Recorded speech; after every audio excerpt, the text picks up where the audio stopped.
Hey everyone, welcome back to another explainer. Today, we're zeroing in on a standard that, let's be honest, trips up a whole lot of accounting professionals and students alike. We're talking about IAS 37.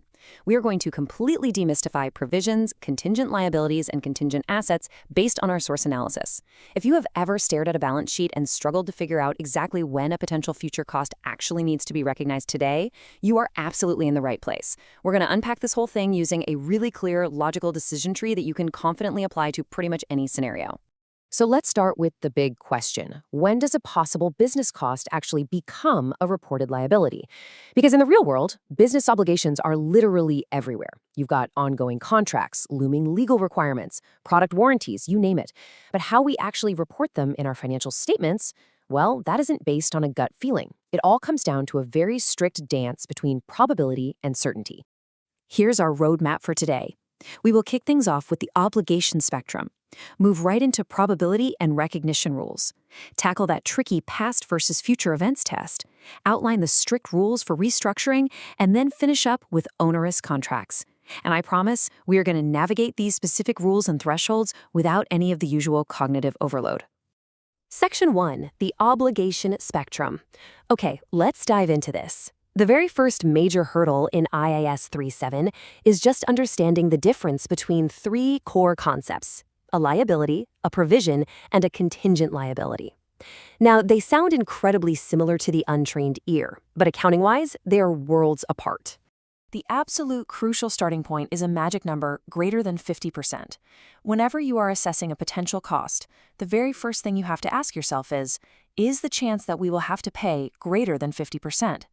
If the answer is yes, you have what IAS 37 calls a present obligation. It's probable. The business is officially on the hook.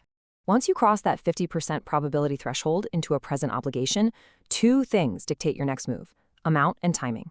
If both are absolutely certain, think of a standard trade payable where you know exactly who to pay, exactly how much, and exactly when. Well, that is a straight-up liability.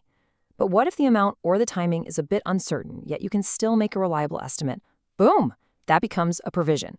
Now, if it's a present obligation, but you completely lack the ability to estimate the amount, which, is rare, but it does happen, it actually drops down and gets classified as a contingent liability. So your ability to estimate is the ultimate pivot point here. Section 2, probability and recognition rules. Let's see how this builds when we travel down the other branch of our decision tree. What happens when our certainty drops below that crucial 50% threshold?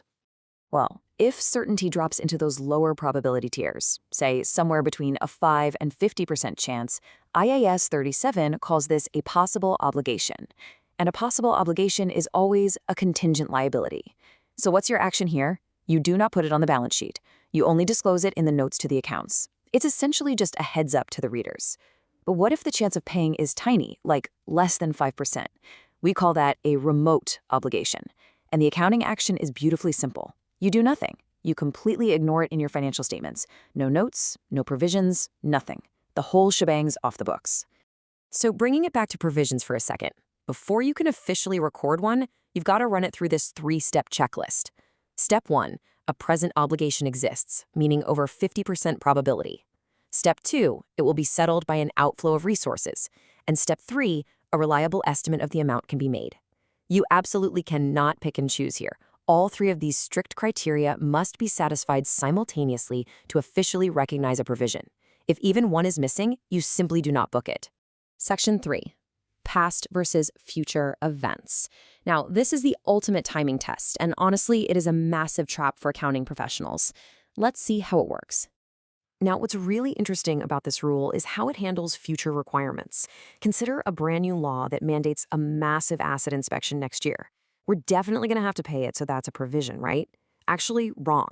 As the source material explicitly points out, a law requiring a future expenditure based on a future event, like deciding to keep operating an asset so you have to do the inspection, does not trigger a provision today. Why? Because you could theoretically avoid it entirely by just selling the asset before the inspection is due. Contrast that with decommissioning costs for an asset you have already installed. That installation, that's a past event. You can't undo it. The obligation already exists strictly because of what you did in the past. Therefore, a provision is absolutely required right now. Section 4, rules for restructuring. We are moving into a highly specific, pretty tricky scenario that companies frequently face: corporate restructuring. When a company decides to restructure, they naturally want to account for the costs as soon as possible. Get it over with, right? But IAS 37 puts up a big, flashing stop sign. You cannot just book a provision because management had a closed-door meeting and decided to shake things up. 3 distinct things must happen first. A detailed plan must exist. That plan must be officially approved by the shareholders, and, crucially, it must be communicated to the affected parties, like the employees who might be laid off or relocated. Only when all 3 of these conditions are firmly met is the expectation real enough to warrant actually recording a provision. And while we are on the subject of restructuring, let me briefly debunk a massive myth. You might look at a restructuring and say, well, we're going to suffer some severe operating losses over the next 6 months as we transition. Let's just provision for that. The rule here is absolute. Future operating losses never qualify for a provision. No way. You cannot pre-book your future bad performance. You just have to incur those losses as they happen organically. Section 5, handling onerous contracts. Let's move to our final specific scenario in the IAS 37 decision tree. First off, what exactly is it?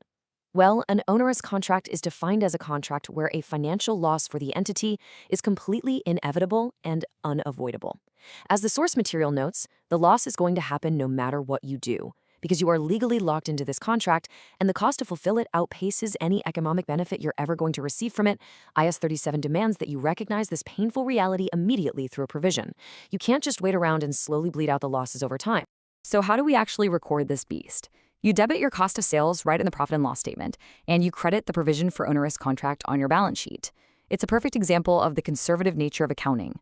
The exact second you know an inevitable loss is coming from a contract, you take the full hit to your P&L immediately, while setting up that provision liability to safely cover the actual cash outflows that will happen later down the line.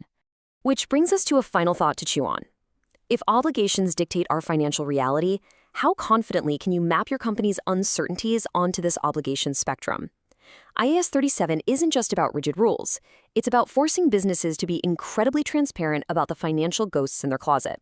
Whether it's a 5% chance of a lawsuit or a 100% certainty of an owner's contract, there is a specific, designated place for it in the reporting structure.